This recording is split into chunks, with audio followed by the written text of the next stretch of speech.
বিশ্বনবী হচ্ছে গোটা বিশ্বের মানুষদের জন্য model, as a teacher, as a father, as a commander, as a messenger, as a lawgiver, as a lawmaker, as a reformer of the society, as a philosopher. Muhammad is the superman of the world. চিল্লায় কোন ঠিক কিনা? তিনি শিক্ষক হিসেবেও সেরা, তিনি বাবা হিসেবেও সেরা। তিনি সাইয়্যিদাতুনা ফাতিমাকে এত ভালোবাসতো, বিশ্বনবী বলতেন, ফাতেমা আমার কলিজার টুকরা, যে ফাতেমারে কষ্ট দেয় সেজন্য আমি বিশ্বনবীরে কষ্ট দেয়। সফরে গেলে সবার শেষে ফাতিমার সাথে দেখা করে সফরে বেরোতেন, আবার সফর শেষ করে ঘরে ঢোকার সময় সবার আগে বিশ্বনবী ফাতেমার সাথে দেখা করে নিতেন। কি সুন্দর ফ্যামিলি লাইফ। তার মানে বাবা হিসেবে সেরা, আবার নানা হিসেবে সেরা। হাসান হুসাইন ছিল রায়হানা চাইন, বিশ্বনবীর পারফিউম। বিশ্বনবী বলতেন, রায়হানা চাইন ফিদ দুনিয়া, হাসান এবং হুসাইন হলো দুনিয়ার বুকে আমার সুগন্ধি।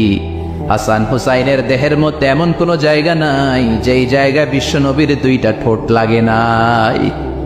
হাসান হুসাইনের দেহের প্রতিটা জায়গায় বিশ্বনবী চুমু দিয়েছেন। হাসান কোলে উঠলে হুসাইন উঠতে চাইতো, হুসাইন উঠতে চাইলে হাসান উঠতে চাইতো। বিশ্বনবীকে ঘোড়া বানিয়ে হাসান কাঁধে উঠতো, আবার হাসানকে নামিয়ে দিয়ে হুসাইন কাঁধে উঠতো। তার মানে নানা হিসেবে সেরা। জোরে বলেন ঠিক কিনা? নবী হিসেবে সেরা।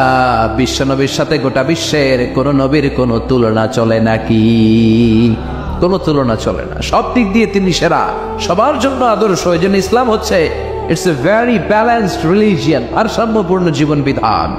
আপনার যা মন চাইবে মারিফতের নামে আপনি চাইলেই করতে পারবেন।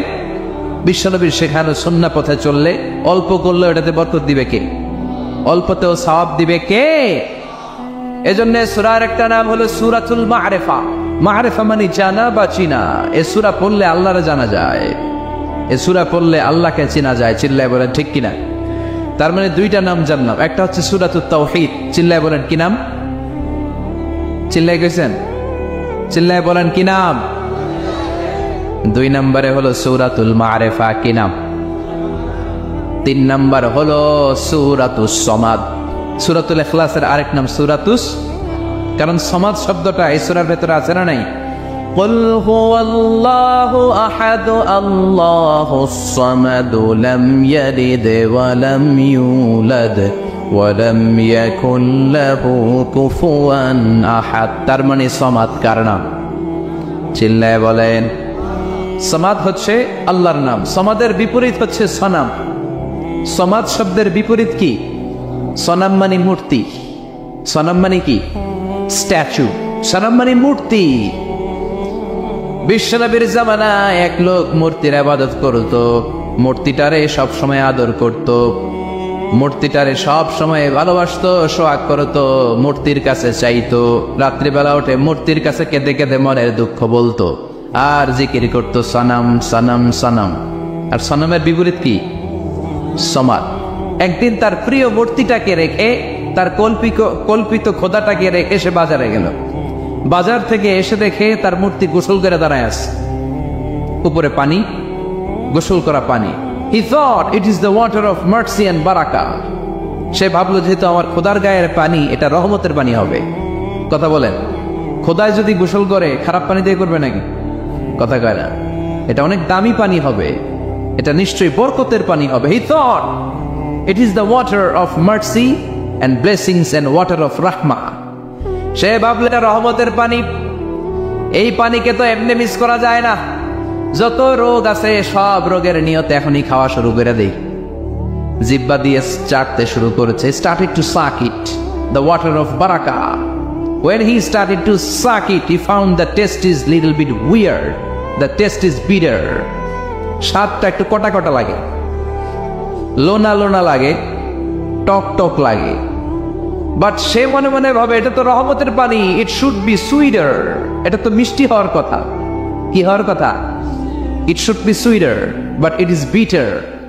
স্বাদটা কেমন টক টক, কটা কটা, লোনা লোনা, লবণ লবণ লাগে। ঘটনা কি? রহমতের পানি, খোদার গায়ের পানি, এটা কটা হবে কেন? খুঁজতে লাগলো কোনো কিছু ঘটছে কিনা। আশেপাশে তাকায় দেখে হাদিসে এসেছে সালাবা। সালাব মানে কি কে জানে? কুত্তা না, খ্যাকশিয়াল। আসলে কি খ্যাকশিয়াল, আমরা বলে ফেলি যে কুকুর, আসলে দুইটা কুকুর সে দেখতে পেল আর দেখলো এখনো রহমতের পানি পড়তেছে জায়গা দিয়ে রহমতের পানি ইজ ড্রপিং ডাউন, পানি পড়ছে এখনো। বুঝতে আর বাকি রইল না আসলে এটা রহমতের পানি না, এটা গজবের পানি।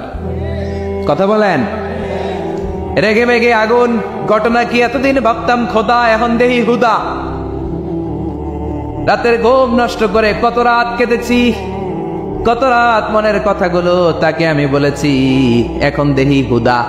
আগে ভাবতাম খোদা, আসলে তো এইটা আমার কিচ্ছু করতে পারবে না, এটার এখন সাইজ করার সময় আসছে। কথা কন। মূর্তিটাকে নিয়ে জমিনের মধ্যে আছড়াতে শুরু করলো, ভাঙতে ভাঙতে হাত আলাদা করলো, খোদার হাত পা সব আলাদা করে ফেলছে। খোদারে মাইরা সাইজ করে তুরজা করে ফেলাইছে। হাত পা, খোদার হাত পা নিয়ে বিশ্বনবীর কাছে চলে গিয়েছে, যে বলে আব্দুল্লাহর বেটা মুহাম্মদ, বড্ড ভুলের ভেতরে আমি ছিলাম। এই নাম কল্পিত খোদা, এই মূর্তি আমারে কিছু করতে পারবে না। যে নিজেকে খ্যাকশিয়ালের পেশাব থেকে নিজের দেহটারে বাঁচাতে পারে না, এই খ্যাকশিয়ালের পেশাব থেকে যে নিজের রক্ষা করতে পারলো না, সে কিয়ামতের দিন কঠিন মুসিবতের কালে জাহান্নামের আগুন থেকে আমারে কেমনে বাঁচাবে? আমি আর এই কল্পিত খোদার ইবাদত করতে চাই না। আপনি আমাকে শাহাদা পড়িয়ে দেন। কি পড়িয়ে দেন? ঝিনুকের ভেতর লুকিয়ে থাকে যেমন মতি, ঝিনুকের ভেতর লুকিয়ে থাকে যেমন মতি, কলমা শাহাদাতে আছে আল্লাহর জ্যোতি, কলমা শাহাদাতে আছে আল্লাহর জ্যোতি। পড়েন সবাই। ঝিনুকের ভেতর লুকিয়ে থাকে যেমন মতি, ঝিনুকের ভেতর লুকিয়ে থাকে যেমন মতি, কলমা শাহাদাতে আছে আল্লাহর জ্যোতি, কলমা শাহাদাতে আছে আল্লাহর জ্যোতি। পড়েন আল্লাহু আকবার। এসে বলে আব্দুল্লাহর বেটা মুহাম্মদ, আর আমি এই কল্পিত মূর্তির ইবাদত করতে চাই না, আমারে পড়িয়ে দেন লা ইলাহা ইল্লাল্লাহু মুহাম্মাদুর রাসূলুল্লাহ সাল্লাল্লাহু আলাইহি ওয়াসাল্লাম। কালিমা পড়ে মুসলমান হয়ে গিয়েছে। তার মানে এই সূরার আরেকটা নাম হচ্ছে সূরাতুস সামাদ। তিনটা নাম আমরা শিখলাম এই সূরার। প্রথমে শিখেছি সূরাতুত তাওহীদ, 2 নম্বরে শিখেছি সূরাতুল মারিফা, 3 নম্বরে শিখেছি সূরাতুস সামাদ।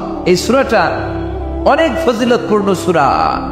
বিশ্বনবী এই সূরাটাকে বড্ড বেশি ভালোবাসতেন। বিশ্বনবী সাল্লাল্লাহু আলাইহি ওয়াসাল্লাম ফজরের যে 2 রাকাত সুন্নাত, মাগরিবের যে 2 রাকাত সুন্নাত, এই সুন্নাত নামাজে এই সূরাটা পড়তেন। জোরে পড়েন সুবহানাল্লাহ। আবার যারা হজ উমরা করতে গিয়েছেন, তাওয়াফ করা লাগে, ফরজ তাওয়াফ আছে, নফল তাওয়াফ আছে, 7টা টার্ন করা লাগে। হাজরে আসওয়াদ থেকে শুরু করে আবার হাজরে আসওয়াদ পর্যন্ত 1 চক্কর, এরকম 7টা চক্কর দিলে হয় একটা তাওয়াফ। সব নবীরা, সব আল্লাহর ওলিরা, পৃথিবীর সব মুসলমানরা আল্লাহর এই ঘরকে কেন্দ্র করে প্রতিদিন তাওয়াফ করে। কোন সুবহানাল্লাহ। এবং তাওয়াফের এই ইবাদতটা পৃথিবীর শুধু ওই এক জায়গায় করা যায়। নামাজ পৃথিবীর সব জায়গায় পড়া যায়, ঠিক কিনা? মসজিদুল হারামেও পড়া যায়, বাংলাদেশেও পড়া যায়। জিকির আল্লাহর ঘরেও করা যায়, এখানেও করা যায়। দান ওখানেও করা যায়, এখানেও করা যায়। কিন্তু তাওয়াফের মতো ইবাদত, এটা কি সব জায়গায় করা যায়? নাগাইশে তাওয়াফ করতে পারবেন? সিঙ্গাপুরে পারবেন? আমেরিকায় পারা যাবে? পারা যাবে কোথায়? আল্লাহর ঘরকে কেন্দ্র করে মাক্কাতুল মুকাররমাতে প্রতিদিন আল্লাহর ঘরের উপর 120টা রহমত নাজিল হয়। সিদ্দিন আলী তাইফিন, তার মধ্যে থেকে 60টা রহমত হচ্ছে যারা আল্লাহর ঘরকে তাওয়াফ করে তাদের জন্য। 40 লিল মুসাল্লিন, 40টা হচ্ছে যারা আল্লাহর ঘরের সামনে নামাজ পড়ে তাদের জন্য। 40 আর 60 মিলে 100, বাকি রইল কয়টা? ওয়াল 20 লিন নাযিরিনা ইলাল কাবা, বাকি 20টা রহমত যারা নামাজ পড়ে না, তাওয়াফ করে না, শুধু আল্লাহর ঘরের গিলাফের দিকে তাকিয়ে থাকে, তাদের উপর 20টা রহমত। বিষ্ণু ঈসা ইসলাম তাওয়াফ করার পরে 2 রাকাত নামাজ পড়তে হয়। এই 2 রাকাত নামাজের দ্বিতীয় রাকাতে সূরাতুল ইখলাস পড়তেন, প্রথম রাকাতে পড়তেন সূরাতুল কাফিরুন। তাওয়াফের সালাতে প্রথম রাকাতে কোন সূরা?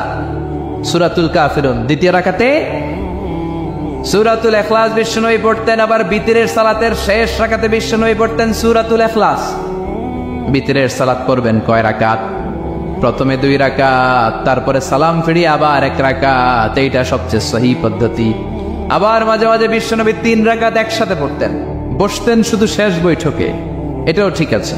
আবার আমরা যেটা পড়ি বাংলাদেশে, এটারও দলিল আছে, তবে আম দলিল, এটার খাস দলিল নাই, স্পেসিফিক দলিল নাই। বিশ্বনবী বলেছেন তোমরা বিতরের নামাজকে মাগরিবের নামাজ থেকে আলাদা করে পড়ো।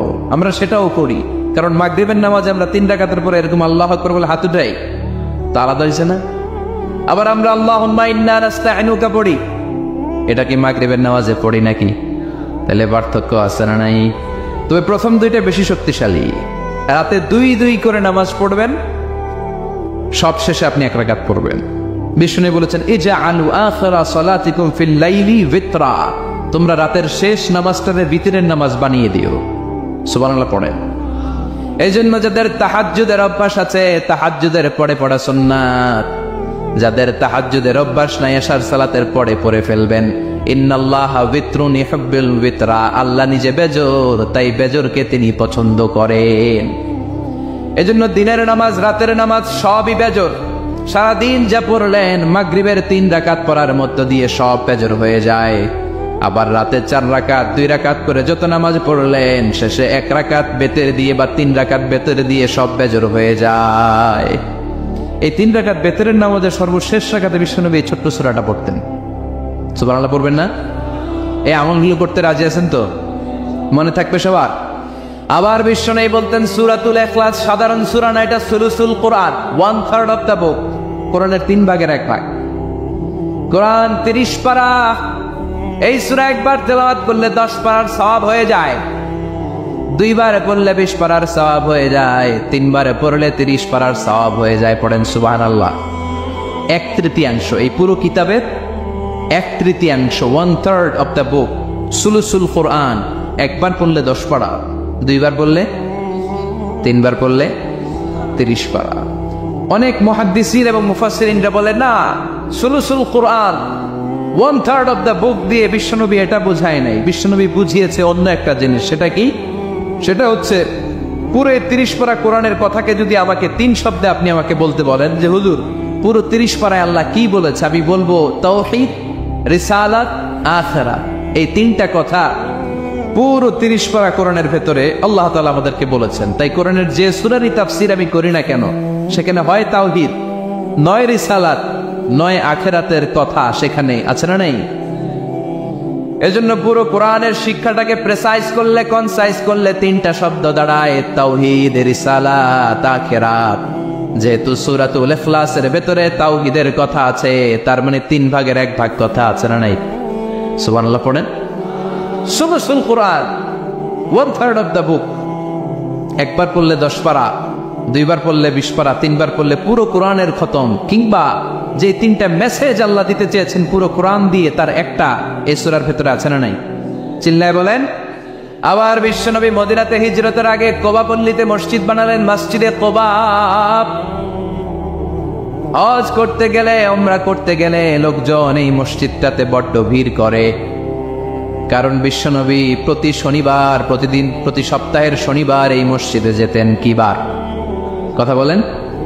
এজন্য মদিনাতে গেলে শনিবারে জিয়ারত করা সুন্নাত। শনিবারে, প্রতি শনিবারে বিশ্বনবী মসজিদে নববী থেকে হেঁটে হেঁটে হেঁটে হেঁটে এই মসজিদে কোবায় যেতেন। এবং বিষ্ণু বলেছেন যারা ঘর থেকে ওযু করে এই মসজিদে কোবায় যে 2 রাকাত নামাজ পড়বে, একটা কবুল উমরা হজের সওয়াব আল্লাহ তার আমলনামায় দিয়ে দিবে। এই মসজিদে কোবা মসজিদের জন্য বিশ্বনবী একজন ইমাম নির্ধারণ করলেন। ইমাম সাহেবকে বললেন যাও তুমি নামাজ পড়াও। বিশ্বনবীর অ্যাপয়েন্ট দেয়া ইমাম সাহেব কোবা পল্লীতে যে নামাজ পড়ানো শুরু করলেন। কিন্তু সমস্যা বেড়ে গেল। তিনি মাগরিবের নামাজ, এশার নামাজ আর ফজরের নামাজ, মানে যেই নামাজে আওয়াজ করে কেরাত পড়তে হয়, কয় নামাজে আওয়াজ করে কেরাত? কথা বলেন। কি কি? মাগরিব, এশা, ফজর। এই ইমাম সাহেব ইমামতির চান্স পেয়ে প্রতি রাকাতের নামাজে সূরা ফাতিহা পড়ার পরই সূরা ইখলাস দিয়ে নামাজ শুরু করে, তারপরে আরেকটা সূরা পড়ে, আবার দ্বিতীয় রাকাতে সূরাতুল ফাতিহা পড়ে, আবার সূরা ইখলাস। ফজরের সময়ও সূরা ইখলাস, এশার সময়ও সূরা ইখলাস। মাগরিবের সময় এই সূরা। মুসল্লিরা সব খেপে গিয়েছে, সবাই বলে ও ইমাম সাহেব ঘটনা কি, খালি কুল হু আল্লাহ পড়েন কেন? আর সূরা নাই আপনার, খালি কুল হু আল্লাহ পাইছেন নাকি? নাগাইশ জামে মসজিদের ইমাম সাহেব মাগরিবের প্রথম রাকাতেও সূরাতুল ইখলাস, দ্বিতীয় রাকাতেও ইখলাস, এশার নামাজের প্রথম রাকাতেও ইখলাস, দ্বিতীয় রাকাতেও ইখলাস, ফজরের রাকাতেও ইখলাস, দ্বিতীয় রাকাতেও ইখলাস। কি করবেন? আজকে ইমামের একদিন কি আমার একদিন। পাইছেন কি আপনি? সবাই বলে আপনি পাইছেন কি? ইমাম সাহেব কয় পড়তে মন চাইলে পড়ো, নাইলে অন্য মসজিদে যাও। কারণ এটা বাংলাদেশের সিস্টেমে সভাপতি সেক্রেটারির নিয়োগ দেয়া ইমাম না, নিয়োগ দিয়েছে বিশ্বনবী। আবার ক্যান্সেল করলেও লাগবে বিশ্বনবীরে, ঠিক কিনা? নিয়োগ দিয়েছে বিশ্বনবী, নিয়োগ বাতিল করলেও করবে কে? বিশ্বনবী। মুসল্লির তো কোনো এখতিয়ার নাই। সব মুসল্লিরা মিলে বিশ্বনবীর দরবারে যায়, যে বলে নবী কি ইমাম সাহেব দিলেন, কুল হু আল্লাহ ছাড়া কিচ্ছু পারে না, খালি কুল হু আল্লাহ। কি এক মুসিবতে আছি, প্রত্যেক নামাজে কুল হু আল্লাহ হাত দিয়ে শুরু করে, এরপরে আরেক সূরা পরে। ঘটনা কি? বিশ্বনবী বললেন ইমাম সাহেব রে ডাকো। বিশ্বনবী ইমাম সাহাবীরে বললেন ও সাহাবী, কেন এই কাজটা করো? তোমার মুসল্লিরা বলে প্রতি রাকাতে কেন কুল হু আল্লাহ দিয়ে শুরু করো, ঘটনাটা কি? অন্য সূরা পড়ো না কেন? সাহাবী বলে নবী গো, এই সূরাটারে আমি বড্ড বেশি ভালোবাসি, কারণ ফিহি সিফাতুর রহমান, এই সূরার ভেতরে আমার আল্লাহর পরিচয় আছে গো নবী। এই ছোট্ট সূরার ভেতরে রব্বুল আলামিন যত সুন্দরভাবে নিজের পরিচয়টা বলে দিয়েছেন, কোরআনের কোন সূরার ভেতরে সেই পরিচয় আমি পাই না। তাই এই সূরাটা দিয়ে প্রতি রাকাতে নামাজ শুরু না পড়লে আমার কলিজা ঠান্ডা হয় না গো নবী। বিশ্বনবী বললেন ঠিক আছে, চেঞ্জ করার দরকার নাই, তুই প্রতি রাকাতেই কুল হু আল্লাহই পড়বি। সুবহানাল্লাহ পড়েন। প্রতি রাকাতেই তুমি সূরাতুল ইখলাস পড়বা, ইমামতি বাতিল হবে না। তবে জেনে রেখো, এই সূরার প্রতি ভালোবাসা কিয়ামতের দিন তোমার জান্নাতে পাঠায়া দিবে। এই সূরার ভালোবাসার কারণে জাহান্নামের আগুন তোমার জন্য হারাম করে দিয়েছে কে? এজন্য সূরাতুল ইখলাস বেশি বেশি তেলাওয়াতের দরকার আছে না নাই? কথা বলেন। আজকে থেকে বেশি বেশি সূরাতুল ইখলাস তেলাওয়াত করবেন তো? সবাই রাজি আছেন তো? নবম হিজরির ঘটনা। বিশ্বনবী সাল্লাল্লাহু আলাইহি ওয়াসাল্লাম তাবুকের যুদ্ধে গেলেন। বিশ্বনবী তাবুকের ময়দানে আসছে শুই না, কাফের মুশরিকের আন্ডা বাচ্চা সব দৌড়। কারণ বিশ্বনবী কোনো যুদ্ধে গেলে বা কোনো জায়গায় দাঁড়ালে ওনার ডানে বায়ে সামনে পেছনে 1 মাসের এরিয়ার মধ্যে যদি কোনো কাফের মুশরিক থাকে, তাদের অন্তরের ভেতরে বিশ্বনবীর ব্যাপারে ভয় আর ধুকধুকানি তৈরি করে দেয় কে? বিশ্বনবী তাবুকের ময়দানে গেলেন। রোমান সাম্রাজ্যের খ্রিস্টান সৈনিকেরা যখন জানতে পারলো বিশ্বনবী এসেছে, সব সৈনিক নিয়ে দৌড়। আইজো দৌড়, কাইলো দৌড়, কই যুদ্ধের দরকার নাই, ভিক্ষা লাগবো না, আগে কুত্তা ঠাগান, সব দৌড়। কোন যুদ্ধ ছাড়াই বিশ্বনবী জিতে গিয়েছে, কোন সুবহানাল্লাহ। বিশ্বনবী আল্লাহ শুকরিয়া করলেন। হঠাৎ বিশ্বনবী দেখলেন আকাশের সূর্যের আলো ক্ষীণ হতে শুরু করেছে, কমতে শুরু করেছে। তিনি খেয়াল করে দেখলেন এর কারণ সাইয়েদনা জিবরাইল বিশাল ফেরেশতাদের বহন নিয়ে পৃথিবীতে নেমে আসছেন। পড়েন সুবহানাল্লাহ। এসে বললেন ইয়া রাসূলুল্লাহ, আমি 1,40,000 ফেরেশতা নিয়ে নেমে এসেছি। আপনি কি জানেন না, ঠিক একটু আগে মদিনাতে আপনার এক প্রিয় সাহাবা, তার নাম হচ্ছে মুআবিয়া ইবনে মুআবিয়া আল মুজানি, একটু আগে শেষ নিঃশ্বাস ত্যাগ করেছে। বিশ্বনবী বললেন ইন্না লিল্লাহি ওয়া ইন্না ইলাইহি রাজিউন। সাইয়েদনা জিবরাইল বললেন ও নবী, আপনি কি আপনার প্রাণের সাহাবীর জন্য গায়েবানা জানাজা পড়বেন না? বিশ্বনবী বললেন অবশ্যই পড়বো। গায়েবানা জানাজা চিনেন তো?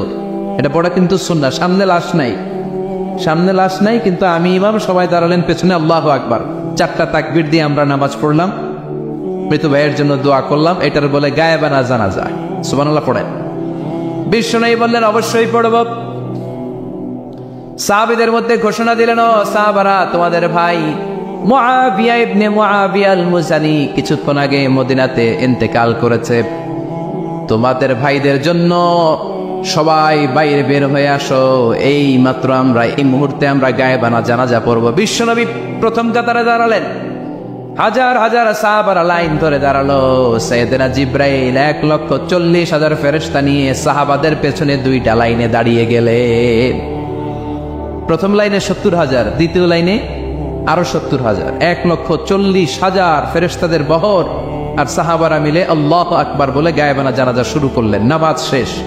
বিশ্বনবী তো অবাক, ঘটনা কি? কোন সাহাবীর গায়েবানা জানাজায় তো ফেরেশতা নামে না আকাশের উপর থেকে। বিশ্বনবী জিজ্ঞেস করলেন, জিব্রাইল, কোন সাহাবীর গায়েবানা জানাজায় তোমরা আকাশ থেকে এত ফেরেশতার বহর নিয়ে নামো নাই? কি এমন আমল করেছে আমার মুআবিয়া? কি এমন ভালো গুণ ছিল, ভালো আমল ছিল, যার কারণে আরশের উপরে তার এত সম্মান, যার কারণে 1,40,000 ফেরেশতার বহর নিয়ে তোমরা দুনিয়াতে নেমে এসেছো? সাইয়েদনা জিব্রাইল বললেন, নবী, তেমন কোনো বড় আমল নয়, ছোট্ট একটা আমল, কিন্তু আমলটারে ভালোবেসেছে কে? আপনার এই প্রিয় সাহাবী হাঁটতে বসতে চলতে ফিরিতে সব সময় পড়তো কুল হুয়াল্লাহু আহাদ, আল্লাহুস সামাদ, লাম ইয়ালিদ ওয়া লাম ইউলাদ ওয়া লাম ইয়াকুন লাহু কুফুয়ান আহাদ। পড়েন আল্লাহু আকবার। এজন্য বেশি বেশি সূরাতুল ইখলাস তেলাওয়াত করতে রাজি আছেন তো? মনে থাকবে? বিষ্ণু ঈসা ইসলাম প্রতিদিন ফজরের নামাজের পরে, মাগরিবের নামাজের পরে, ওয়া ইনদামা ইয়ামশি ইলা ফিরাশিহি, রাতে যখন বিছানায় যাবেন, এই 2 হাতকে একত্রিত করে সূরাতুল ইখলাস পড়তেন, সূরাতুল ফালাক পড়তেন, সূরাতুন নাস পড়তেন, পড়ে হাতে ফু দিতেন। সহিহ হাদিস। ফু দিয়ে এই ফু দেওয়া হাতটা সারা দেহের মধ্যে ইয়াবদাউ বিহিমা রাসাহু, মাথা থেকে শুরু করে পা পর্যন্ত এভাবে মেসেজ করে দিতেন, মালিশ করে দিতেন। সুবহানাল্লাহ পড়েন। This is a protection you take from your Lord, from all the bad eyes, evil eyes, সব হিংসুকের চোখ থেকে, হিংসা থেকে, সব জাদুটোনা থেকে, সব ব্ল্যাক ম্যাজিক থেকে আপনি প্রোটেকশন চাইলেন কার কাছে? সকালবেলা যদি এই 3টা সূরা পড়ে ফু দেন, এটাকে আরবিতে বলে কুল আস-সালাসা, কারণ এই 3টা সূরার শুরুতেই কুল আছে না নাই? কুল হুয়াল্লাহু আহাদ, কুল আউযু বিরাব্বিল ফালাক, কুল আউযু বিরাব্বিন নাস। এজন্য 3টাকে আরবিতে বলে কুল আস-সালাসা, মানে 3 কুল। কি বলে? 3 কুল। সূরাতুল ইখলাস, সূরাতুল ফালাক, সূরাতুন নাস। ফজরের পরে, মাগরিবের পরে আর বিছানায় যাওয়ার সময় 2 হাত একত্রিত করে ফু দিবেন, সারা গায়ে মেসেজ করবেন। মনে থাকবে? আজকে থেকে মনে থাকবে তো? কালকে থেকে এটার আমল করা যাবে না?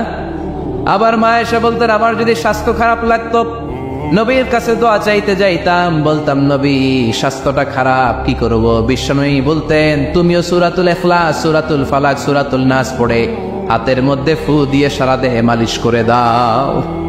সুবহানাল্লাহ পড়েন। বিশ্বনবীর প্রতিদিনকার একটা আমল, দৈনন্দিন একটা আমল। আবার বিশ্বনবী একবার সিজদায় পড়ে আছেন, হঠাৎ করে লাদাগাতহু আকরাব, একটা বিচ্ছু পোকা বিশ্বনবীকে কামড় দিল। এটাও সহিহ হাদিস। প্রচন্ড ব্যথা। বিচ্ছু পোকার কামড় যারা খেয়েছেন তারাই জানেন ব্যথা কেমন, বেশি না কম। বিচ্ছু ছিলেন তো? কি বলেন আগাইছে? বিচ্ছু কয়। এই বিচ্ছু পোকা কামড় দিয়েছে, প্রচন্ড ব্যথা পেয়েছে বিশ্বনবী। বিশ্বনবী বললেন, লাআনাতুল্লাহি আলাল আকরাব, এই বিচ্ছুর উপর আল্লাহর লানত। মুসল্লিও চিনে না, নবীও চিনে না, কামড় তো দিয়ে বসছে। বিশ্বনবী বললেন, লবণের পানি গরম দাও। লবণের পানি আনা হলো। বিশ্বনবী বললেন, আঙ্গুলের মধ্যে ঢালো। পানি ঢালতে শুরু করা হলো, আর বিশ্বনবী পড়তে আরম্ভ করলেন, কুল হুয়াল্লাহু আহাদ, আল্লাহুস সামাদ, লাম ইয়ালিদ ওয়া লাম ইউলাদ ওয়া লাম ইয়াকুন লাহু কুফুয়ান আহাদ। পড়েন আল্লাহু আকবার। এজন্য সূরাতুল ইখলাস, এটা যেন আমাদের দৈনন্দিনকার একটা আমল হয়, প্রতিদিন যেন আমরা এটা পড়ি, তাহলে আমল নামা সওয়াব দিয়ে পূর্ণ করে দিবে কে? এই মাক্কি সূরাটি কেন এবং কোন সিচুয়েশনে, কোন পরিস্থিতিতে মক্কায় নাজিল হলো, তার একটা ব্যাকগ্রাউন্ড আছে। এটাকে বলে শানে নুজুল। কেন নাজিল হলো শুনতে মনে চায়? কষ্ট হচ্ছে না তো? আলোচনা কি কঠিন হচ্ছে না সহজ? আন্ডারস্ট্যান্ডেবল, বোধগম্য হচ্ছে? বোঝা যায় না? বোঝা যায়? আলহামদুলিল্লাহ পড়ে। মক্কার লোকেরা এসে বিশ্বনবীরে ধরলো, ইয়া মুহাম্মদ বাইয়িন লানা, সাল্লাল্লাহু আলাইহি ওয়াসাল্লাম, বাইয়িন লানা নাসাবা রাব্বিক। ও আব্দুল্লাহর বেটা মুহাম্মদ, তোমার রবের নসব নামা বর্ণনা করো। কি নামা? কথা কন। নসবনামা বুঝেন তো কি? হ্যাঁ, বংশ পরিচিতি। মাশাআল্লাহ, নসবনামা মানে বংশ পরিচিতি, বংশধারা, বংশ তালিকা।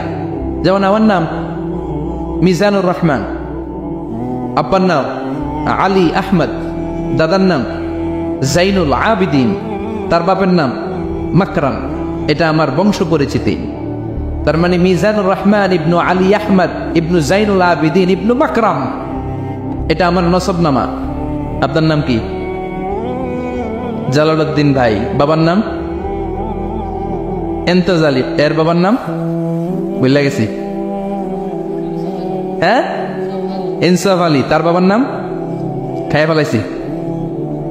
আপনার আব্বার নাম মোহাম্মদ আব্দুল লতিফ, দাদার নাম, তার বাবার নাম খাইয়া ফেলাইছি। আমি তো কমপক্ষে 4টা বলছি নাকি?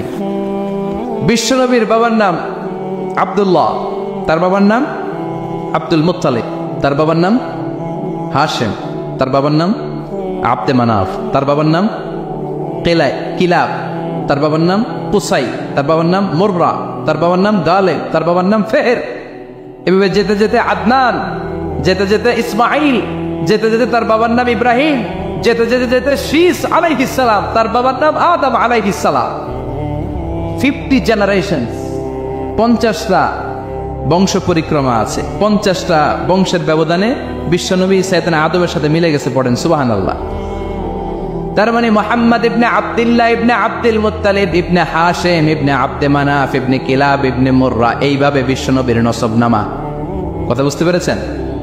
বিশ্বনবীর কাছে এসে মক্কার লোকেরা বলে, মুহাম্মদ বাইয়িন লানা নাসাবা রব্বিক, তোমার আল্লাহর নসবনামাটা কও। তোমার আল্লাহর বাবার নাম কি? ওনার বাবার নাম কি? ওনার বাপের নাম কি? ওনার বাপের নাম কি? তার বাপের নাম কি? এরা মনে করছে আল্লাহর নসবনামা আছে।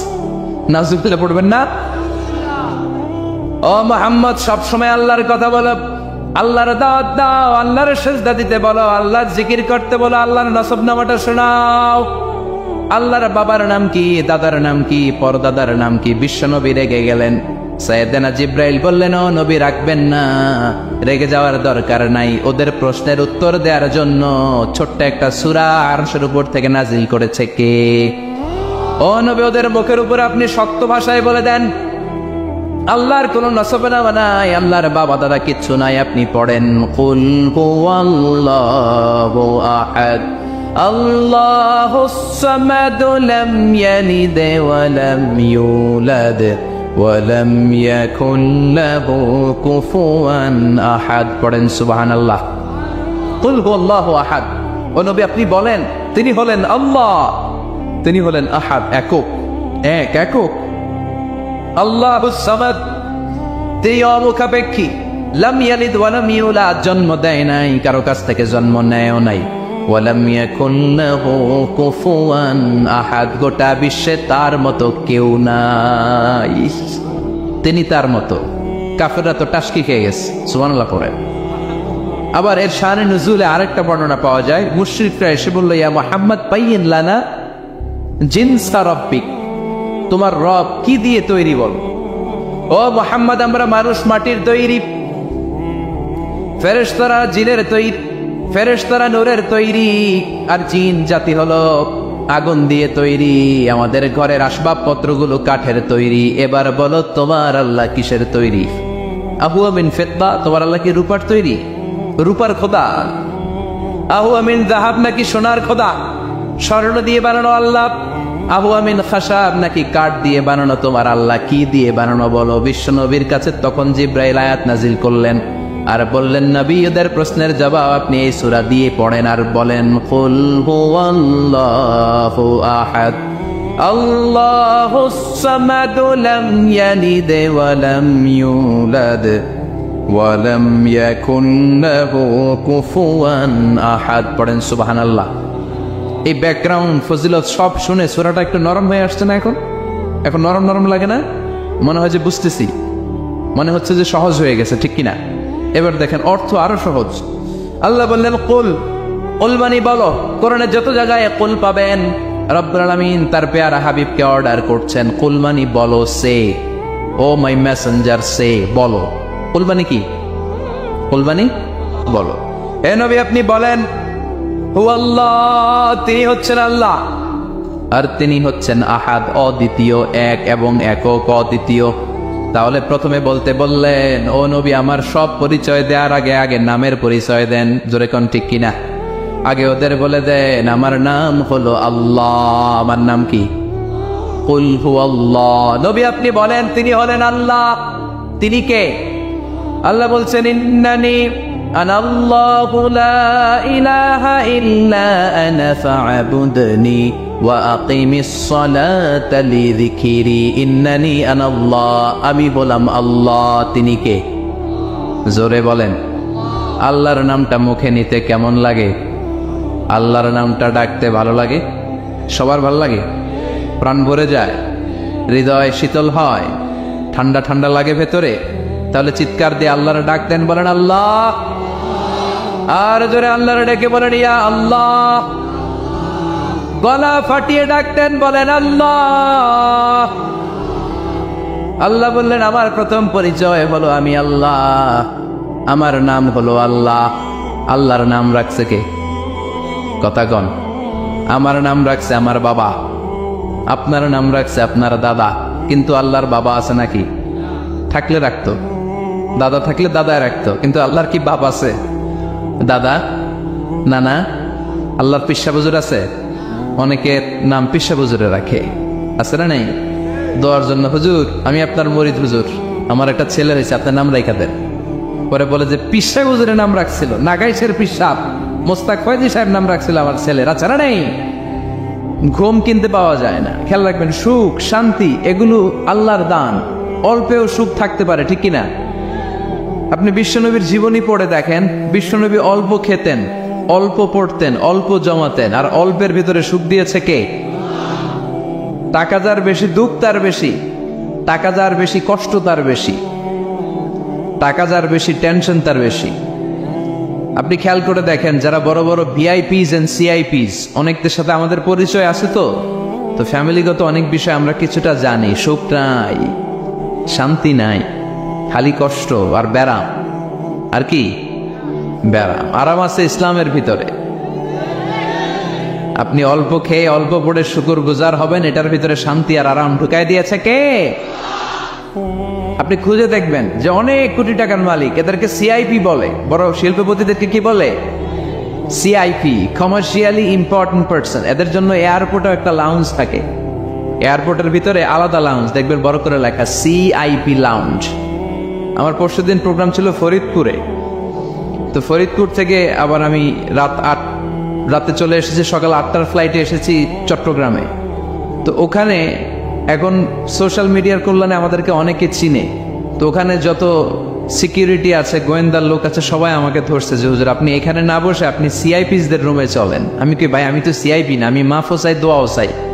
বলেন না আপনি আসেন। তো সিআইপি হচ্ছে কমার্শিয়ালি ইম্পর্টেন্ট পারসন, এদেরকে বলে সিআইপি। তো এরকম অনেক সিআইপিদেরকে আমরা চিনি, ঘরে সুখ নাই, শান্তি নাই, স্বামী স্ত্রীর মধ্যে ভালোবাসা নাই, আছে মানিল, ধরাধরি, কাটাকাটি, মারামারি। ছেলে মেয়েদের সাথে সুখ নাই, শান্তি নাই, ছেলে কথা শোনে না, ছেলে টানে গাঞ্জা, আছে না নাই? মেয়ে করে পরকিয়া, মায় দেখে কিরণমালা।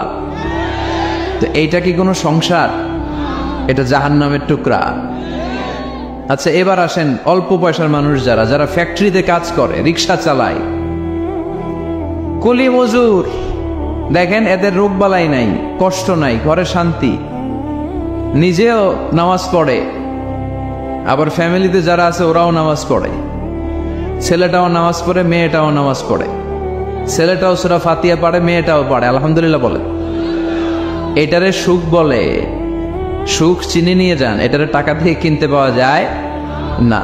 যারা ধনী, এই সিআইপিসদের টেনশন বেশি, এদের রোগ বেশি, এমনকি এরা খেতেও পারে না। ডাক্তার তাদেরকে খুবই রেস্ট্রিক্টেড একটা ডায়েট প্রেসক্রাইব করে। ডাক্তাররা বলে আপনি গোশত খাবেন না, মাছ খাবেন না, আপনি খাসি খাবেন না, চিংড়ি খাবেন না, শুধু খাবেন ঘাস। শুধু খাবেন সবজি, ভেজিটেবল, খুবই রেস্ট্রিক্টেড ডায়েট। ভেজিটেবল খেতে পারে, অল্প লিমিটেড কিছু ভাত খেতে পারে, রুটি খেতে পারে। তার মানে খাওয়াতে সুখ নাই, ফ্যামিলিতে সুখ নাই, রাতে চোখে ঘুম নাই, ঠিক কিনা? ঘুমের ট্যাবলেট 4টা 5টা খেয়ে এরা ঘুমাতে যায়, এরপর লাফ দিয়ে ওঠে, আছে না নাই? কিন্তু ঘুমের জন্য যে ট্যাবলেট লাগে এটা রিক্সাওয়ালারা জানেই না। সুবহানাল্লাহ পড়ে। দিস ইজ কল্ড পিস, এটার বলে শান্তি। এই শান্তি দেওয়ার মালিক কে? এজন্য রব্বুল আলামিন বলেন, আল্লাহকুমুত তাকাসুরু হাত্তা যুরতুমুল মাকাবির। দুনিয়ার লোভ লালসা তোমাদেরকে পাগল বানিয়ে দিয়েছে। এই পাগলামি কমবে না যতদিন না কবরে ঢুকো। কবরে ঢুকার আগ পর্যন্ত চাই চাই আরো লাগবে, এই মানসিকতা মানুষের থামবে না। মানুষ শুধু কম্পিটিশন করতে পছন্দ করে, ওর 5 তলা আমার লাগবে 10 তলা। কম্পিটিশন আছে না নাই? ফেনী শহরে আগে 10 তলা কোনো বিল্ডিং ছিল 20 বছর আগে? কথা বলেন, এখন আছে না নাই? ঢাকা শহরে আজ থেকে 20-25 বছর আগে 10 তলা 15 তলা বিল্ডিং খুঁজে পাওয়া যেত সহজে। এখন অলিতে গলিতে বিল্ডিং এর জন্য হাঁটাই যায় না। চিল্লায় বলেন ঠিক কিনা? বিশ্বনবী বললেন, ওয়ান্তাল হুফাতাল উরাতাল আলাতা রিয়া আশ-শাইয়াতাতাওয়ালুনা ফিল বুনিয়ান। কিয়ামতের আগে দেখতে পাবা কিছু লোক যাদের পেটে খাবার ছিল না, গায়ে দেওয়ার মতো জামা ছিল না, সমাজে তাদের কোনো ধরনের নাম আর ডাক ছিল না, তারা হু হু করে বড়লোক হয়ে যাবে। They will start to construct high rises buildings in the cities. শহরে বড় বড় বিল্ডিং টাওয়ার বানানোর প্রতিযোগিতা শুরু করবে। চিল্লায় বলেন ঠিক কিনা? এই টাওয়ার বানানোর প্রতিযোগিতা আছে না নাই? টাওয়ারের পর tower, Burj Al Khalifa, Petronas Twin Tower, Zamzam Tower, Kingdom Tower, Shanghai Tower, গোটা বিশ্বব্যাপী লম্বা লম্বা টাওয়ার গুলো আছে না নাই? তার মানে মানুষের এই প্রতিযোগিতামূলক চিন্তাধারা, মেন্টালিটি কখনো কমবে না যতক্ষণ না সে কবরে ঢুকে। চিল্লায় বলেন ঠিক কিনা? আপনি গোটা বিশ্বব্যাপী যদি খেয়াল করেন, যারা বড় বড় ধনকুবের আছে, বর্তমান পৃথিবীতে সবচেয়ে বড় ধনী লোকটার নাম কি চিনেন আপনারা ওনাকে? কি নাম? কত টাকার যে মালিক সে নিজেও জানে না। তার পকেট থেকে যদি 1 বান্ডিল টাকা পড়ে যায়, এই টাকাটা উঠাতে তার যত সময় লাগবে, এটা না উঠায় যদি সে হাঁটে, তার মেধার আইডিয়াগুলোকে কাজে লাগালে এর চেয়ে বেশি টাকা আরো জেনারেট হয়ে যাবে। কি পরিমাণে টাকার মালিক সে! বারেন,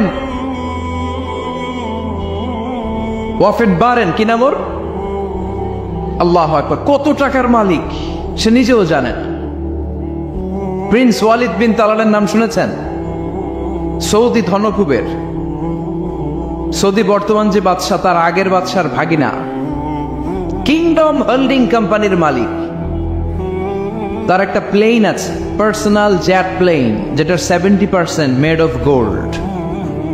একটা বিমান, যে বিমানের 70% স্বর্ণ দিয়ে বানানো।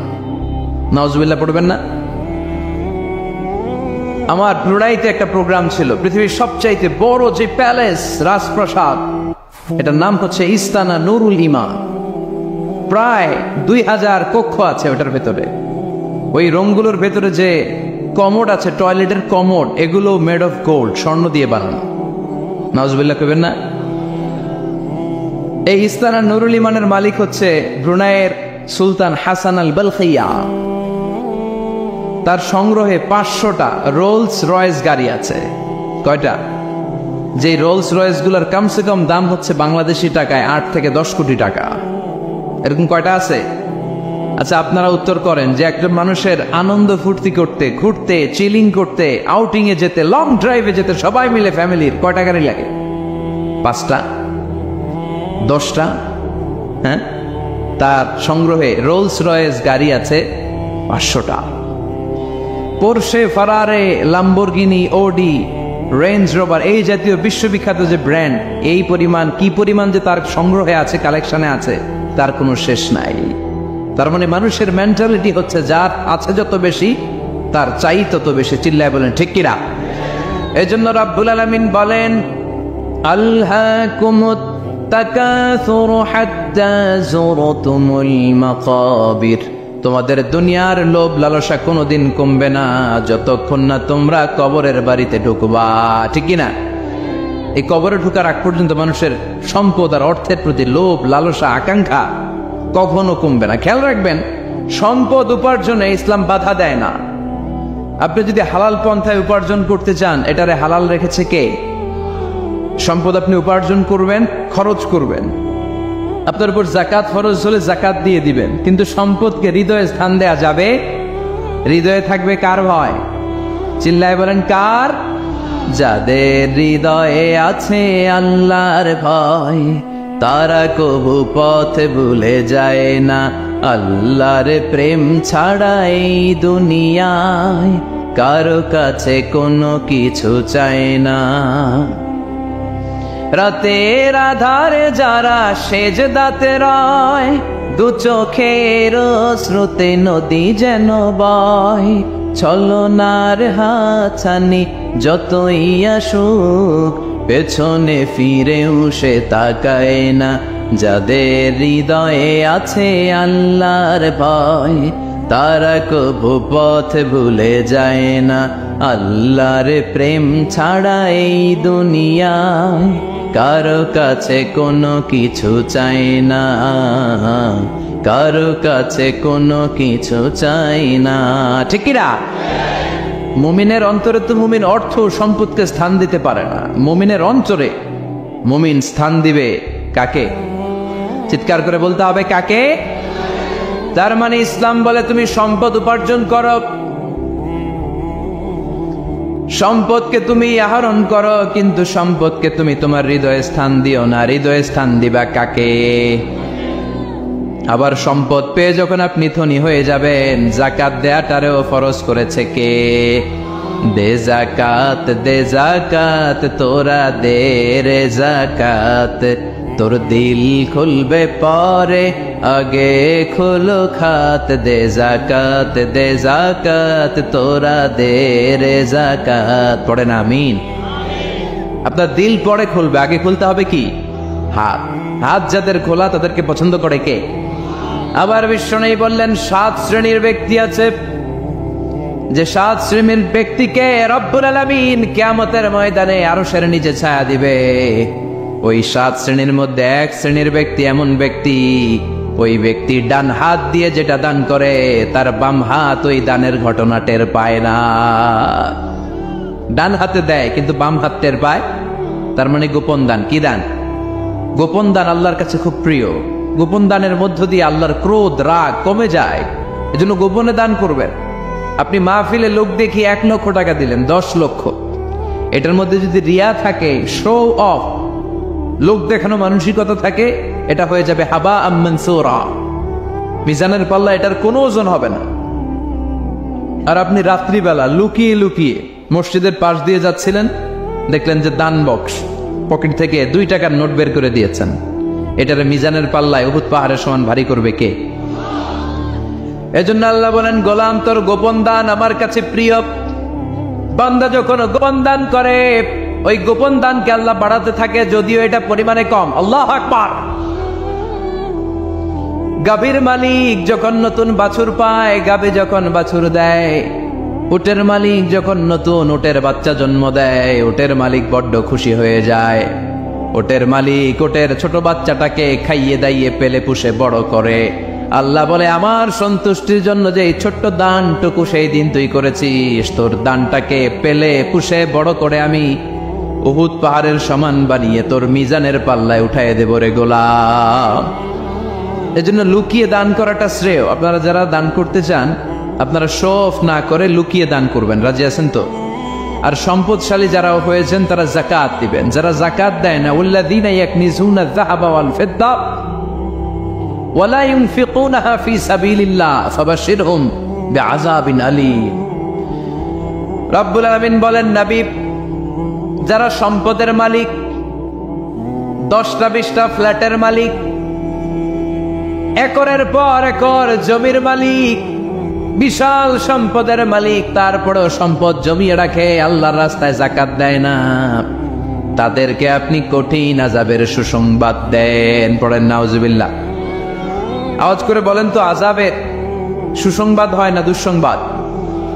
হচ্ছে দুঃসংবাদ, কিন্তু আল্লাহ বললেন আযাবের সুসংবাদ দাও। তার মানে এই আযাবটা যেন তেন কোনো আযাব নয়, এটা ভয়ঙ্কর একটা আযাব। এটা যেন তেন আযাব নয়। 1000 বছর জাহান্নামের ভেতরে জ্বালিয়ে রাখা লোহার খুন্তি দিয়ে আপনার পেটে একটা ছেক দেয়া হবে, কপালে একটা ছেক দেয়া হবে, পিঠের মধ্যে ছেক দেয়া হবে। নাউজুবিল্লাহ পড়েন। এজন্য আল্লাহ বললেন কঠিন মর্মন্তুদ আযাব আর শাস্তি, পানিশমেন্টের সুসংবাদ দাও। ছেলে গণিত পরীক্ষায় ফেল করেছে, মা বলে তুই ফেল করছস, তোর আব্বা এসে এমন মাইট দিবে, মাইট দিলে মজা টের পাবি। আচ্ছা আওয়াজ করে বলেন, মাইট দিলে কি মজা পাওয়া যায় না ব্যথা পাওয়া যায়? কিন্তু মা বললেন যে মজা টের পাবি, তার মানে মাইটটা যে কড়া মাইট হবে, শাস্তিটা হবে বড় ডেঞ্জারাস শাস্তি। এই শাস্তির তীব্রতা, মাইরের তীব্রতা বোঝানোর জন্য মা মজার কথা বলেছেন। চিল্লায় বলেন ঠিক কিনা? এজন্য সম্পদশালী যারা হয়েছেন আল্লাহর শুকরিয়া করেন, আর বছরান্তে যাকাত দিয়ে দেন। সম্পদের মধ্যে বরকত দিবে কে? সাইয়েদনা মূসা আলাইহিস সালামের নাম শুনেছেন? ওনার এক চাচাতো ভাই ছিল করুন, বিশাল সম্পদের মালিক। কত যে সম্পদ! তার সব সম্পদগুলো সে সিন্ধুকের ভেতরে আটকে রাখতো।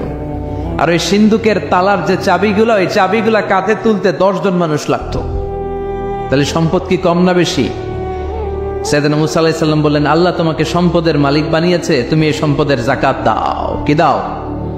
সে বলে না, আল্লাহ তো আমার সম্পদের মালিক বানায় না, ইন্নামা উতীতুহু আলা ইলমিন ইনদি, আমি আমার মেধা খাটিয়ে এই সম্পদের মালিক হয়েছি। সাইয়েদনা মূসা আলাইহিস সালাম বললেন, যাকাত দাও, না হয় আল্লাহর আযাবের অপেক্ষায় থাকো। কারণ বলে, তোমার আল্লাহরে বলো যদি পারে আমারে আযাব পাঠাইতে, আমার দিকে যদি পারে তোমার আল্লাহ যেন আযাব পাঠায়। আল্লাহরে চ্যালেঞ্জ দিস। কারে চ্যালেঞ্জ দেয়? আল্লাহ তো ছাড় দেয় কিন্তু ছেড়ে দেয় না, এটা জানেই না। আল্লাহ কি দেয় কি দেয় না, এই কথাটা মনে রাখতে পারবেন? আল্লাহ কি দেয় কি দেয় না?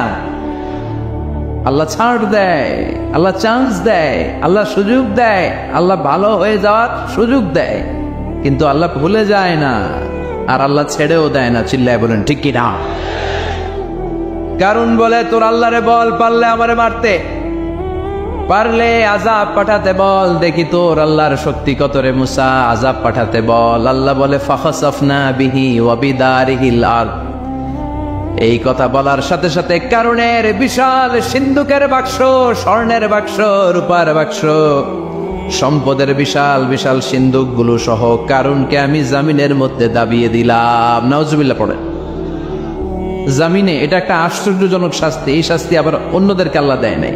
আল্লাহ কাউকে আযাব দিয়েছেন প্রচন্ড বাতাস, বাতাস দিয়ে আল্লাহ উড়িয়ে দিয়েছেন। কাউকে দিয়েছেন পাথর বৃষ্টি, কাউকে দিয়েছেন আগুন বৃষ্টি, কাউকে দিয়েছেন ভূমিকম্প,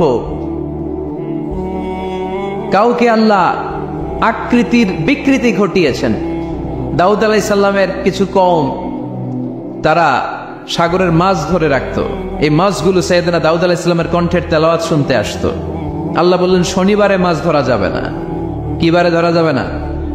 কারণ প্রত্যেক সপ্তাহের শনিবারে আকাবা উপসাগরের তীরে বসে সাইয়েদনা দাউদ আলাইহিস সালাম ওনার সুরের ঝঙ্কার তুলে জাবুর কিতাব তেলাওয়াত করতেন। আমাদের কোরআনে সূরা আছে 114টা, আর ওনার জাবুর কিতাবে ছড়া ছিল 150টা। আমরা পড়ি সূরা, ওনারা পড়তেন ছড়া। সুবহানাল্লাহ কইবেন না? তো ওনার গলায়ও সুর, আবার এটা ছড়া, গাইলে কত সুন্দর লাগে। উনি আকাবা উপসাগরের পাশে বসে ছড়াগুলো তেলাওয়াত করতেন, শিক্ষণীয় ইসলামিক ছড়া। আর এই ছড়ার সুরে মুগ্ধ হয়ে সাগরের মাছগুলো সাগর ছেড়ে দিয়ে ডাঙ্গায় চলে আসতো। আল্লাহ বললেন, দাউদের উম্মত খবরদার, শনিবারে মাছ ধরা যাবে না। রবি থেকে শুরু করে শুক্রবার পর্যন্ত ধর, নিষিদ্ধ হচ্ছে শনিবারে। আদেশটা কার? নির্দেশনা কার? মানার দরকার আছে না নাই? দাউদ আলাইহিস সালামের কওম একটু বুদ্ধি করলেন। ওরা মনে মনে বুদ্ধি করলেন যে আল্লাহ শনিবারে ধরতে নিষেধ করছে, আমরা ধরবো না। শনিবারে আমরা জাল দিয়ে বেড়ে দিয়ে রাখবো। কি করব? জাতে মাতাল তালে ঠিক। শনিবারে ধরা যাবে না। একে অপরের বলতে চাই, খবরদার, শনিবারে মাছ ধরবি না। নিষেধ করছে কে? শনিবারে মাছ ধরা যাবে না। সবগুলো মাছ সাগর ছেড়ে দিয়ে যখন ডাঙ্গায় চলে এসেছে, ওরা শনিবারে এই মাছগুলো ধরে না, ওরা বেড়ে দিয়ে রাখে যাতে যেতে না পারে। শনিবার শেষ, ওরা সময়ের দিকে তাকায় থাকে, রবিবার শুরু হইলে মার ধর, আছে না নাই? ও মিয়া, ওরা কৌশল করলে আমার আল্লাহর কি কৌশল জানা নাই? আল্লাহ বললেন কুনু কিরাদাতান খাসিইন, তারা অভিশপ্ত বানর হয়ে যাও। আল্লাহ এক একজনের এক এক শাস্তি দিয়েছে, কিন্তু এই কারুনকে দিয়েছে ভিন্নতর একটা শাস্তি। সমুদয় সম্পদ সহ আল্লাহ তাআলা কারুনকে মিশরের ফায়ুম জেলার মাটিতে দাবিয়ে দিয়েছে। কারুনের পা পর্যন্ত দেবে যায়, কারণ ভাবছে উঠে যাবে। কোমর পর্যন্ত দেবে যায়, কারণ ভেবেছে কিছু হবে না, আমার গায়ে অনেক শক্তি, আমি পার পেয়ে যাব। গলা পর্যন্ত যখন দেবে যায়, কারণ কয় মুসা সব সম্পদ তোর আর তোর আল্লাহর, লইয়া যা, আমারে সাইরা দে, সব সম্পদ তোর মুসা, সব তোর, গাড়ি তোর, বাড়ি তোর, সিন্ধুকের বাক্সগুলা তোর আর তোর আল্লাহর, আমারে খালি সাইরা দে, আমি বাঁচতে চাই। আল্লাহ ছাড় দেয় কিন্তু ছেড়ে দেয় না। কারুনরে সেদিন আল্লাহ ছেড়ে দেয় নাই, ফেরাউনরে অনেক ছাড় দিয়েছে, ছেড়ে দেয় নাই। এই জন্য আল্লাহর সাথে অধ্যত্বপূর্ণ আচরণ যারা করে আল্লাহ তাদেরকে ছাড় দেয়, কিন্তু কশ্চিনকালেও ছেড়ে দেয় না। চিল্লায় বলেন ঠিক কিনা? কারণকে জামিনের মধ্যে দাবিয়ে দেয়া হলো, সম্পদ সহ জামিনের মধ্যে। আল্লাহ কারুনকেও দাবালেন, কারুনের সম্পদও দাবালেন, গোটা বিশ্বের মানুষের চোখে আঙ্গুল দিয়ে দেখানোর জন্য কারুনের একটা ছোট্ট বাড়ি আল্লাহ রেখে দিলেন। সুবহানাল্লাহ। মনোযোগ আছে আপনাদের? তাকবীর পড়েন, লিল্লাহি তাকবীর। এই যাকাত যদি না দেন, আপনার এই আদরের সম্পদগুলো, ব্যাংক ব্যালেন্স, আপনার প্রাইস বন্ড, আপনার ফ্ল্যাটগুলো, আপনার একর একর জমিগুলো কিয়ামতের দিন কি হবে জানেন? সুজাআন আকরা, টেকো সাপ। সাপের মাথায় চুল হয়, জানেন? এই যে ফনা ধরে না, এইটা হচ্ছে সাপের মাথা। এইখানে সাপের মাথায় কিছু পশম হয় আর চুল হয়, কিন্তু যেই সাপ বেশি বিষাক্ত, বিষের ঠেলায় ওই চুল পড়ে যায়। এই জায়গায় চুল, আবার দেখতে যায় না আজকে সাপ ধরে একেবারে শেষ করে দিবে। তো আল্লাহ যে সাপগুলো দিয়ে আমাদেরকে পানিশমেন্ট দিবে, এগুলো তো দুনিয়ার সাপের মতো, তাই না? এগুলো মনে হয় অ্যানাকোন্ডার মতো, C snake, rattle snake, king cobra, black mamba, Python, এই জাতীয় সাপ না। সুজাআন আকরা, টেকো সাপ, মাথায় চুল নাই, এক একটা ছোবলে আপনার পুরো দেহটা ভেনোমাস হয়ে যাবে, পয়জনাস হয়ে যাবে। এক ছোবলে দেহটা 70 গজ জামিনের নিচে চলে যাবে। এজন্য যাকাত দেয়ারে আবশ্যক করে দিয়েছে কে? এখন আবার যাকাতের শাড়ি আর লুঙ্গি সমাজে আছে না নাই? আল্লাহর কসম করে বলছি, যাকাতের শাড়ি, যাকাতের লুঙ্গি বলতে কিচ্ছু নাই। এগুলো এমন শাড়ি মশারির চেয়েও পাতলা। এগুলো আপনি গরিবদের হাতে তুলে দেন কি করে? এই ঠাট্টা করার স্পর্ধা আপনাকে কে দিয়েছে? অনেক ভিআইপি সিআইপিসরা আছে, অ্যানাউন্স করে দেয়, আমার বাংলো বাড়ির সামনে ফেব্রুয়ারির অত তারিখে আসবেন সবাই, 14ই ফেব্রুয়ারি আসবেন, ভালোবাসার শাড়ি দিয়ে দিব সবাই। তো এই পাতলা শাড়ি নেওয়ার জন্য আসে মহিলারা, শাড়ি দিবে 5000, মানুষ আসছে 1 লাখ, পদপৃষ্ঠ হয়ে মারা যায়, এরকম আছে না নাই? আপনার যাকাতের শাড়ি নিতে এসে ম্যানেজমেন্টের অভাবে, সুন্দর ব্যবস্থাপনার অভাবে পদপৃষ্ঠ হয়ে যারা মারা গেল, এদের হত্যার দায়ভার আপনি কিয়ামতের দিন এড়াতে পারবেন না। চিল্লায় বলেন ঠিক কিনা? যাকাত এসেছে দারিদ্র বিমোচনের জন্য, to wipe out the poverty from the society। সমাজ থেকে আপনি দারিদ্রতাকে ঝাড়ু পেটা করে বিদায় করবেন, এজন্য এসেছে যাকাত। একজন লোককে যখন আপনি যাকাত পে করবেন, এমন পরিমাণে যাকাত আপনি তাকে দিবেন যে তার জন্য আর অন্য কোথাও যাকাতের লাইনে যে হাত পাতা না লাগে। কথা বুঝতে পেরেছেন? এজন্য যাকাতের শাড়ি, যাকাতের লুঙ্গি কোনোদিন দিবেন না। আপনি 10,000 জনকে দেওয়ার দরকার নেই, আপনি 10 জনকে দেন, 10টা সিএনজি কিনে দেন। তাদের ঘরে যদি কর্মক্ষম ছেলে পেলে থাকে, অটো রিক্সা কিনে দেন, সিএনজি কিনে দেন, একটা অস্ট্রেলিয়ান গাই কিনে দেন, দুধ বিক্রি করে ফ্যামিলিটা চলবে, ঠিক কিনা? আপনি একটা চায়ের টং দোকান করে দেন, একটা ঝালমুড়ির দোকান করে দেন, তাহলে তার এই কাজের মধ্য দিয়ে তার পুরো ফ্যামিলিটা লিড করতে পারবে। চিৎকার করে বলেন ঠিক কিনা? এইভাবে যাকাত দিতে রাজি আছেন তো? আপনাদের মধ্যে থেকে যদি কারো যাকাত ফরজ না হয়, আপনাদের আত্মীয় স্বজনদের মধ্যে যাদের যাকাত ফরজ হয়েছে, এই মেসেজটা পৌঁছে দিতে হবে। রাজি আছেন? রাজি আছেন? এজন্য রব্বুল আলামিন বলেন আলহাকুমুত তাকাসুরু হাত্তা যুরতুমুল মাকাবির, দুনিয়ার লোভ কোনোদিন তোমাদের কমবে না যতদিন না তোমরা কবরে ঢুকো। কবরে ঢুকার আগ পর্যন্ত আমাদের লোভ কমবে? চিল্লায় বলেন, কমবে না। আমরা এই দুনিয়াটাকেই সব মনে করি, আসলে এটা কি সব? কথা বলেন, আসলে এটা সব না। আমরা চাক্ষুষ যখন মালাকুল মাউতকে দেখতে পাবো তখন আমাদের টনক নড়বে। আমরা প্রত্যেকেই কিন্তু মালাকুল মাউতকে দেখব, বিশ্বাস হয়? প্রত্যেকেই আমরা দেখব, ভালো হলেও দেখব, খারাপ হলেও দেখব।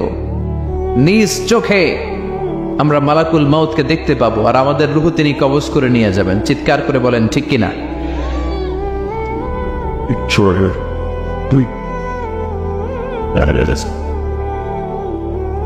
যারা মুমিন বান্দা, যারা ইমানদার, তারা মালাকুল মাউতকে দেখবে খুব সুশ্রী, সুন্দর, সাদা ধবধবে জুব্বা পরা একটা যুবকের বেশে।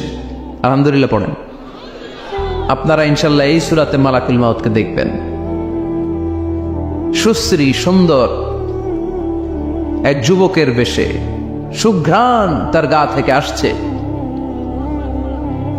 সে এসে মুমূর্ষু ব্যক্তির মাথার সামনে বসে পড়ে, বসে বলে, ইয়া আইয়াতুহান নাফসুল মুতমাইন্নাহ, হে প্রশান্ত আত্মা, উখরুজি ইলা মাগফিরাতিল্লাহি ওয়া রিদওয়ানিহি, আল্লাহর ক্ষমা, আল্লাহর সন্তুষ্টির দিকে তুমি বের হয়ে আসো। বলতে বলতে রূহটা স্মুথলি মুমিন বান্দার দেহ থেকে বের হয়ে মালাকুল মাউতের হাতে চলে যাবে।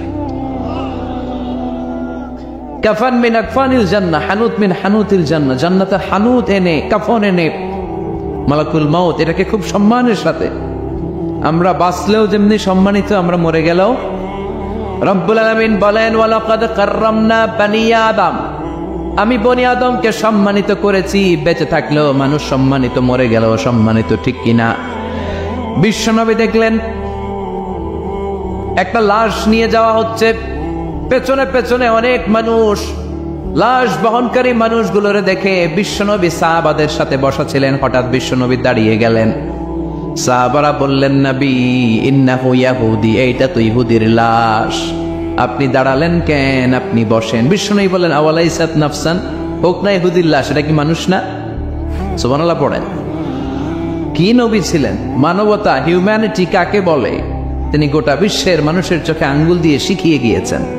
বিশ্বনবী বললেন, এটা মানুষ, মানুষকে আমি অনেক সম্মান দান করেছি। I have dignified the status of the sons of Adam, আমি আদম আলাইহিস সালামের সব সন্তানকে সম্মানিত করেছি। চিল্লায় পড়েন সুবহানাল্লাহ। আল্লাহ আমাদের সম্মান এত বাড়িয়েছে যে নূরের ফেরেশতারাও এই মানুষকে সেজদা দিতে বাধ্য হয়েছে, ঠিক কিনা?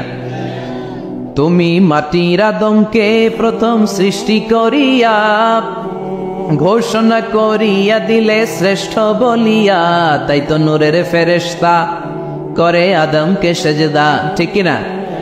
তাই তো নূরের ফেরেশতা করে আদমকে সেজদা, সবার চেয়ে সম্মান দিলে মাটির আদমকে। আল্লাহু আল্লাহু তুমি জাল্লে জালালুহু, শেষ করা তো যায় না গে তোমার গুণগান। আল্লাহু আল্লাহু, সুবহানাল্লাহ পড়েন। তার মানে মানুষের সম্মান আছে না নাই?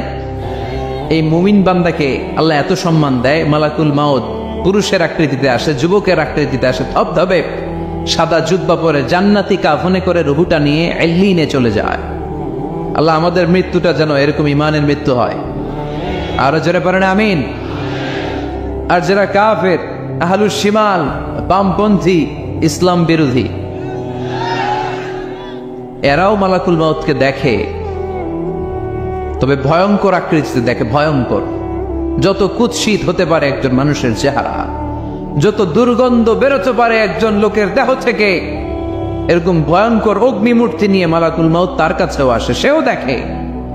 তবে এসেই মালাকুল মাউত ত্রাস সৃষ্টি করে। কি সৃষ্টি করে? আপনারা হাইওয়েতে বাসে করে ঢাকায় যেতে কখনো ডাকাতের কবলে পড়েছেন? কেউ কেউ কেউ হয়তো পড়েছেন। ডাকাতরা কি করে জানেন? ডাকাতরা সংখ্যায় কম, পড়েছে, অনেকে পড়েছ, তাদের অভিজ্ঞতা আছে।